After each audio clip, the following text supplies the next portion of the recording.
ধাৰণ কৰিছে দিখৌ নদীয়ে। দেখিবলৈ পাইছে যোৱা দেওবাৰে নাগালেণ্ডৰ মন জিলাত হোৱা যি ডাৱৰ বিস্ফোৰণ, তাৰ পাছতে সমগ্ৰ শিৱসাগৰ জিলাতে আতংকৰ সৃষ্টি কৰিছিল আৰু বিশেষকৈ পাহাৰীয়া অঞ্চলৰ পৰা যি নামি অহা ঢলে সকলো উটাই নিছিল। আৰু এতিয়া দেখিবলৈ পাইছে পুনৰ আজি 5টা দিন নহওঁতে পুনৰ দিখৌ নদীয়ে কাল ৰূপ ধাৰণ কৰিছে আৰু এতিয়া জলস্তৰ ক্ৰমান্বয়ে বৃদ্ধি পাবলৈ আৰম্ভ হৈছে। এয়া দেখিছে, এতিয়া আমি বৰ্তমান উপস্থিত আছোঁ শিৱসাগৰ জিলাৰ শিমলুগুৰি অঞ্চলৰ এই লুথুৰি গাঁৱত। এই লুথুৰি গাঁৱৰ দেখিছে পৰিৱেশ দেখিছে, এয়া গাঁৱৰ মাজত যথেষ্ট পানী বৃদ্ধি হৈছে আৰু গাঁৱৰ মাজৰ পৰা মানুহ ওখ স্থান বিচাৰি তেওঁলোকে লাম লাকতো লৈ তেওঁলোক বাহিৰলৈ ওলাই অহা পৰিলক্ষিত হৈছে। গাঁৱৰ মাজৰ পৰা এগৰাকী আইতা আছে, ইয়াত দেখিছে আইতা কেনেধৰণে ইয়াত তেওঁলোকৰ আজিৰ দিনটোত তেওঁলোকক ইয়াতে তেওঁলোকে ইয়াৰ চৰকাৰীভাৱে তেওঁলোকক বিতৰণ কৰিছিলে যি খাদ্য সামগ্ৰী, তাৰ তেওঁলোকে সামগ্ৰী লৈ ইয়াৰ ঘৰলৈ এনেধৰণে গৈছে। কিন্তু গ'লে কি হ'ব, কিছু সময় পাছতে তেওঁলোকে পুনৰ ওলাই আহিব লাগিব ইয়ালৈ বাহিৰলৈ। আৰু যিহেতু জলস্তৰ খুব তীক্ষ্ণভাৱে এতিয়া বৃদ্ধি পোৱা পৰিলক্ষিত হৈছে আৰু বৰ প্ৰখৰভাৱে বৃদ্ধি হোৱা পৰিলক্ষিত হৈছে, অতি খৰতকীয়াভাৱে বৃদ্ধি হৈছে। যিহেতু এতিয়া মোৰ সহযোগীয়ে ইয়াৰ পৰিৱেশ দেখুৱাইছে, ইয়াত দেখিবলৈ পাইছে 2টা 3টা 4টা দিন পাৰ হোৱাই নাই, কিন্তু পুনৰ বৃদ্ধি হোৱাত সকলো আতংকিত হৈছে। ৰাতিৰে পৰা এলাৰ্ট ঘোষণা কৰিছিল প্ৰশাসনৰ তৰফৰ পৰা অঞ্চলসমূহত। দিখৌ নৈপৰীয়া যিসমূহ অঞ্চল আছে সকলোকে ইয়াত হাই এলাৰ্ট জাৰি কৰিছে। আৰু দেখিছে যিসমূহ ইয়াৰ ৰাইজৰ পশুধন আছিলে সকলো নিশেষ হৈছে, খাদ্য সমস্যা দেখা দিছে আৰু বিভিন্ন সমস্যা বিজুলী বাতিকে ধৰি বিভিন্ন সমস্যাই দেখা দিয়া পৰিলক্ষিত হৈছে। গ্ৰামাঞ্চলৰ পৰা এনেকৈ ধৰণে মানুহ ওলাই আহিছে আৰু তেওঁলোকে খাদ্য সামগ্ৰী অনাটন হৈছে বুলি তেওঁলোকে আমাক জানিবলৈ দিছে। ইয়াতে কেইবাজনো ইয়াৰ স্থানীয় ব্যক্তি আছে, মই তেখেতৰ পৰা জানিবলৈ চেষ্টা কৰিম। কি ক'ব,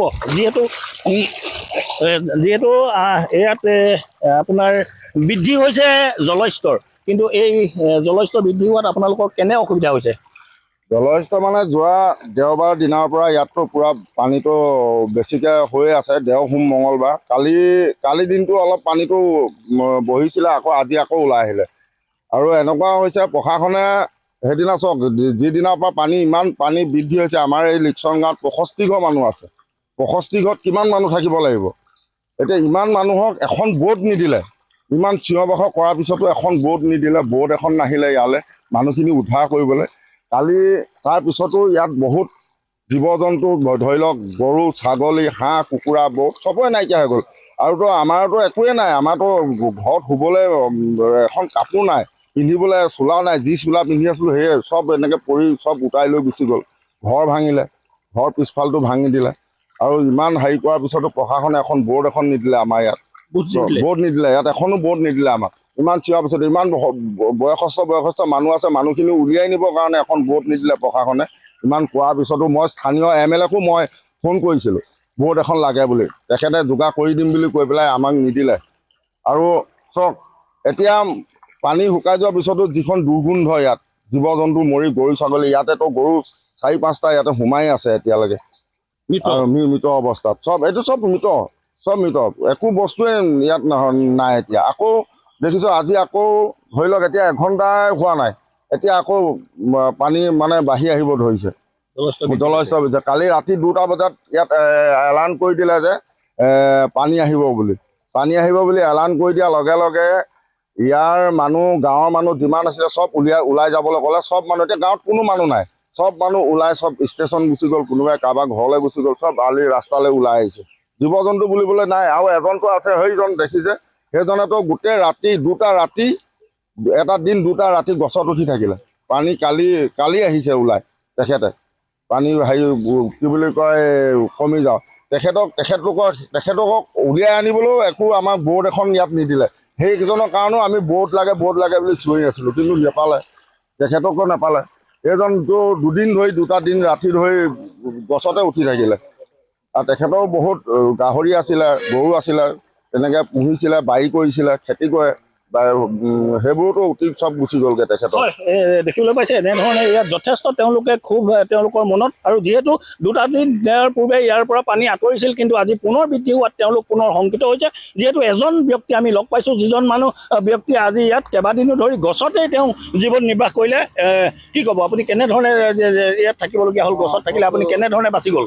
বাৰী খেতি আছিলে, বাম খেতি, আৰু গাহৰি ছাগলী গৰু এইবোৰ বচাবলৈ উদ্ধাৰ কৰোঁতে গছৰ ওপৰত উঠিবলগীয়া হ'লে পানী কেনেধৰণৰ স্পীড আছিলে যি সময়ত আপুনি তাত উঠিবলগীয়া হৈছিল?